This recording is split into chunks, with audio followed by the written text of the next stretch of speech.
Salut tout le monde, j'espère que vous allez bien. Moi, je suis trop contente parce que ça faisait un petit moment que j'ai voulu avoir ma petite pièce dans ma maison pour faire mes vidéos. Et voilà, c'est là le scénario de Le Point CrossFit. Avant, je n'avais pas. J'ai filmé un peu ici dans cette pièce, sinon en bas dans le salon, sinon dans le jardin. Mais aujourd'hui, on a notre petit endroit et on est là aujourd'hui avec les trois athlètes, Ty Jenks, Hannah Blake et James Sprague, pour vous parler des semi-finales online. Les résultats définitifs sont tombés hier et ici, je vous raconte tout.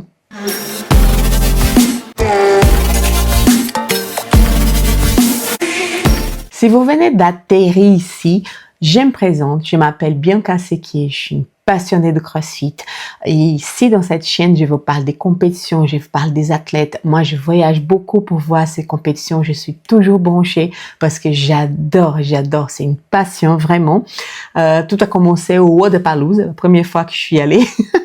Et puis ça, c'est un bonheur de parler de ça. Je parlais déjà avant à tous mes amis, à tous les gens qui s'entraînent avec moi. Donc j'étais un peu le newspaper, les news de CrossFit dans la boxe. Donc là, c'est devenu une chaîne YouTube.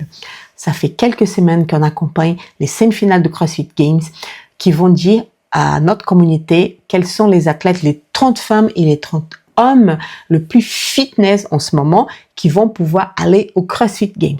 Tout a commencé par Mayhem Classic et là on a la belle surprise, c'est notre chéri Victor Offer qui a eu la première place d'homme pour le CrossFit Games puisqu'il a gagné cette compétition. C'était incroyable. Si vous n'avez pas vu encore les vidéos de cette compétition, allez sur YouTube, elles sont tous là. En plus, c'était dans la maison de Froning, c'est à Mayhem, c'est Froning, et c'est génial.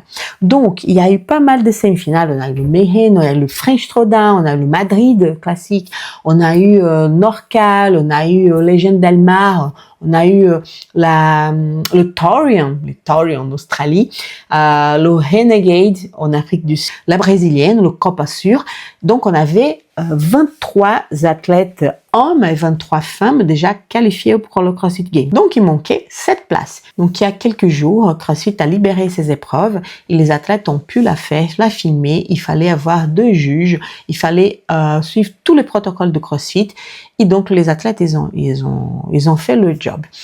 Et là, on a eu des surprises. On a eu des surprises parce que chez les hommes, le premier classé, c'était Guilherme Malheiro, le Brésilien qui nous enchante depuis des années avec sa puissance, sa force.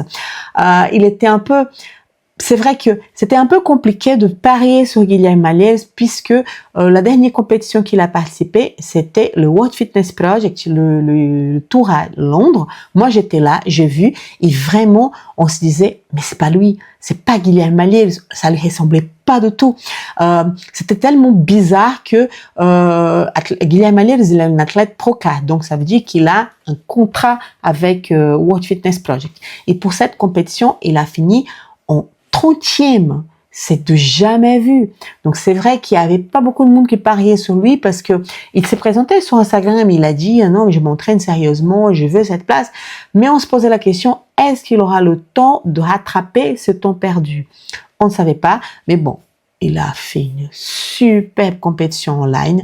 Et de le côté femme, c'est Alexis Haptis. Et c'est marrant aussi parce que sur Alexis, c'était la même chose. C'est une athlète qui est très forte, très puissante, mais qui sur le Syndicate, j'avais oublié de parler de Syndicate aussi, super compétition. J'ai adoré la voir. Alexis, pour le premier jour, elle était pas bien. Le deuxième jour, elle a commencé à monter un peu. Et c'est le troisième jour qu'elle a vraiment monté en puissance, mais pas assez pour être qualifiée. Donc, il y avait le doute, est-ce qu'elle sera capable de se qualifier? On ne savait pas. Il y a eu beaucoup de surprises aussi parce que cette fois-ci, comme l'année dernière aussi, tout le monde avait l'accès, après que tous les athlètes ils ont mis leurs vidéos, on avait l'accès à ces vidéos. Vous pouvez regarder. Mais si vous étiez juge confirmé par CrossFit, vous pouvez accéder à ces vidéos et donner votre avis. Si la vidéo était convenable, tout allait bien. Si la vidéo était en moyenne, je sais pas trop, ou s'il fallait absolument regarder cette vidéo. Et en fait, il y a Guilherme Malheiro et Alexis Haptis, ils ont eu le même problème. C'est qu'ils avaient plus de il faut absolument regarder cette vidéo parce que la vidéo, à mon avis, est pas bonne, que au contraire. Donc, ils avaient chacun 3 vidéos qui étaient que CrossFit devait absolument regarder. En plus, Andrew Hill, sur son Instagram, il a parlé de ça et il a bloqué sur les wowboards de Guilherme Alès pour dire elles sont pas bonnes et tout ça. Bref, donc il a eu ça. La liste initiale, il y avait 7 hommes qui pouvaient être qualifiés. Et 8 femmes, parce que Alex Gazin, qui était déjà qualifiée par Norcal, elle a décidé de faire les CrossFit, la semi-finale online. Et elle était 3e place dans cette compétition. Comme elle avait déjà sa place, cette place-là, elle allait être donnée à la 8e classe qualifiée. Nous, on était super contentes parce que Claudia Gluck, notre française, elle était sous les 7 places. Elle était 6e à un moment et après elle est montée, elle était 5e. Donc tout le monde était content. Et bingo, la bombe, elle est tombée. En fait, il y a un workout de Claudia, le workout où il y avait des deadlifts, où elle a pris une ascension, si je ne me trompe pas, de 4 minutes. Et là, elle est tombée sur la qualification de sur le classement de ces WOD et elle est tombée dans le classement et elle est arrivée à 15e place. Donc là, ça veut dire finito le CrossFit Games pour elle. Vraiment dommage. Claudia, elle a participé de Mayhem Classic où elle n'était pas c'est vrai que le Mayhem Classic, j'ai pas vu forcément complètement parce que j'étais en vacances et l'endroit où j'étais en vacances, le wifi était pas bon du tout, donc je pouvais regarder un peu d'ici, un peu là. Donc c'est vrai que j'ai pas trop suivi Claudia, mais elle a participé de French. J'étais là, le dernier jour de French, j'étais là. Elle était incroyable et elle a participé aussi de Madrid. Et pour ces 2 compétitions, le French, elle était 5e place et le Madrid, elle était 4e et c'était par peu qu'elle a pu accéder au CrossFit Games. Et donc là, pour elle, c'était la semi-finale et cette bombe, elle est tombée. Et franchement, c'est dommage. Ah ben, on a une visite, c'est mon chien qui arrive. Allez, te dis bonjour. Oh là là là là là. Bonjour. Mon petit filou. Angus. Donc c'est dommage parce que c'est une athlète, c'est une battante, je l'adore voir en compétition, mais bon, c'est une partie remise. Je pense que l'année prochaine ça sera bon et on sera tous là pour la soutenir, donc c'est bien. Une autre athlète aussi qui a une sévère punition, là c'était encore pire, c'est Jessie Green. En fait, elle était classée aussi dans la zone de qualification.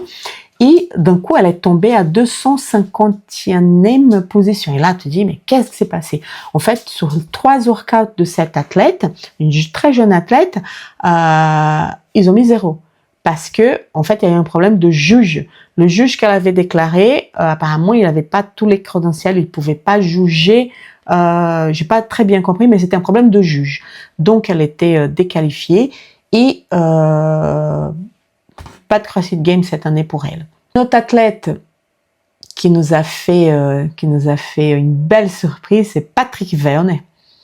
C'est vrai que j'ai pas parié pour lui non plus parce que Verne, il a eu un souci de santé l'année dernière, il était opéré de son cœur, il avait un problème d'arythmie. Après ça, il n'a pas eu de très belles performances. Là, à Londres, pour le World Fitness Project, il a eu quelques moments de belles performances, mais en global, il n'a pas été top. Donc, moi, j'ai pas parié par lui, mais il a fait un super online et il était dans la zone de classement. Après le classement définitif JS, c'était confirmé. Patrick Verne, il viendra au CrossFit Games et normalement c'est son dernière année. Il a annoncé au début de cette année que c'est son dernière année de compétition. Donc, il va participer encore du CrossFit Games, de 2e tour de World Fitness Project à Indianapolis. Peut-être le ROG, je pense. J'espère que le Wodapalooza Socal, il a participé dans l'équipe Nord-Amérique l'année dernière, il était le capitaine, donc j'espère que cette année il viendra aussi. Et pour finir en beauté, la finale à Copenhague du World Fitness Project. Donc, je suis contente. C'est vrai que c'est toujours un plaisir de voir Werner faire la compétition. Un autre athlète qui revient au CrossFit Games et que c'était une belle surprise aussi, c'est Nick Meth, Mr. Crop. Il va être là au CrossFit Games. Une autre surprise, c'est un athlète qui j'ai connu au World Fitness Project et sur le Syndicate, il a eu 2 jours, mais c'était 2 jours de malade. Il a fait des très belles épreuves, il a gagné des épreuves. Je vous parle de Quinn Robinson. C'est le dernier jour qu'il a fait un mauvais jour, donc là, il n'a pas pu avoir sa place. Mais là, sur les semi-finales online, il a eu sa place, donc il viendra au CrossFit Games. J'affiche ici tous les athlètes qualifiés et la liste des 30 athlètes hommes et 30 athlètes femmes qui vont participer à cette édition. Cette édition qui, apparemment, ça va être formidable puisque il y a 20 épreuves d'annoncer. 20 épreuves. Ça va être un truc génial. Apparemment, ça va commencer en mercredi, pas jeudi. Donc, il y aura 5 jours de compétition. Il y a de bruit aussi qu'il y aura une compétition au ranch de Dave Castro, comme c'était le premier CrossFit Games, les premiers. Et une autre truc qui est tombé aussi, c'est qu'il a une des épreuves, ça va revenir le roper. En fait, c'était une espèce de tonneur où il mettait des exercices et les exercices étaient tirés au sort. Donc, il va avoir ça aussi. Il va avoir de la natation en piscine. Il va avoir du cyclisme, donc le retour du cyclisme dans cette compétition. Ça va être formidable. Donc, pour l'instant, c'est tout. Je vous mis au courant de dernières nouvelles. J'espère que cette vidéo vous a plu. Partagez avec votre amis. Mettez ici en commentaire quel est l'athlète que vous soutenez, quel est l'athlète que vous avez absolument envie de voir pour ce CrossFit Games, votre athlète préféré, votre athlète, votre podium, le rookie qui vous a surpris, la qualification qui vous a surpris. Écrivez quelque chose en commentaire, je vais avoir le plaisir de vous répondre. Si vous n'êtes pas abonné à la chaîne, abonnez-vous et n'oubliez pas surtout de liker cette vidéo. Merci beaucoup et à bientôt pour de nouvelles infos. Bye bye!